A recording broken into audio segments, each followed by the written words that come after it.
म्हणून माझ्या महाराष्ट्रातल्या शेतकऱ्याला अंदाज देणार आहे। माझ्या महाराष्ट्रातल्या शेतकऱ्याला सांगू इच्छितो, तुम्ही काय करा, 6 तारखेपर्यंत, म्हणजे आज आहे 5 जून, म्हणजे 6 तारखेपर्यंत तुम्ही शेतीची कामे करून घ्या।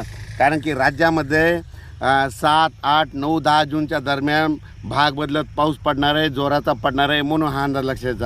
पण 6, 7, 8, 9, 10 जून प्रत्येक गावाला एकदा पाऊस येऊन जाणार आहे, म्हणून हा अंदाज लक्षात घ्यायचा. पण राज्यातल्या सर्व शेतकऱ्याला सांगू इच्छितो की हा पाऊस पूर्व विदर्भ, पश्चिम विदर्भ, दक्षिण महाराष्ट्र, उत्तर महाराष्ट्र, कोकणपट्टी, खानदेश, मराठवाडा सगळीकडे पाऊस पडणार आहे, म्हणून हा अंदाज लक्षात घ्यायचा. पण राज्यातल्या सर्व शेतकऱ्याला सांगू इच्छितो की राज्यामध्ये त्याच्यानंतर 13 तारीखमध्ये 13 जून, 15, 13, 14, 15, 16, 17च्या दरम्यान राज्यात जोराचा पाऊस पडणार आहे, मुसळधार पडणार आहे, म्हणून हा अंदाज लक्षात घ्यायचा.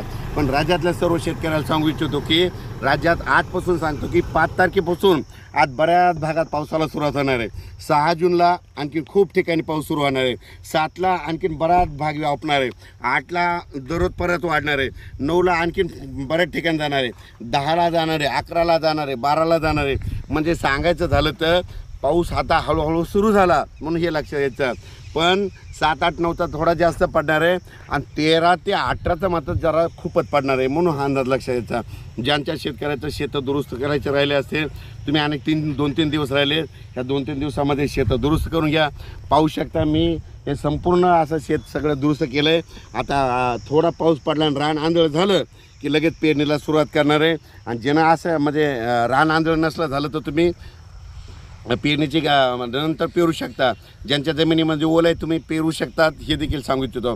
पण राज्यात मात्र म्हणजे आज आहे 5 पासूनच बऱ्याच ठिकाणी आज पावसाला सुरुवात होईल.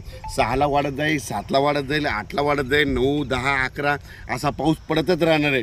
दररोज वेगवेगळा भाग घेत राहणार आहे, म्हणून हा अंदाज लक्षात घ्यायचा. त्याच्यानंतर 13 ते 18चा देखील खूप पडणार आहे, म्हणून हे लक्षात घ्यायचा.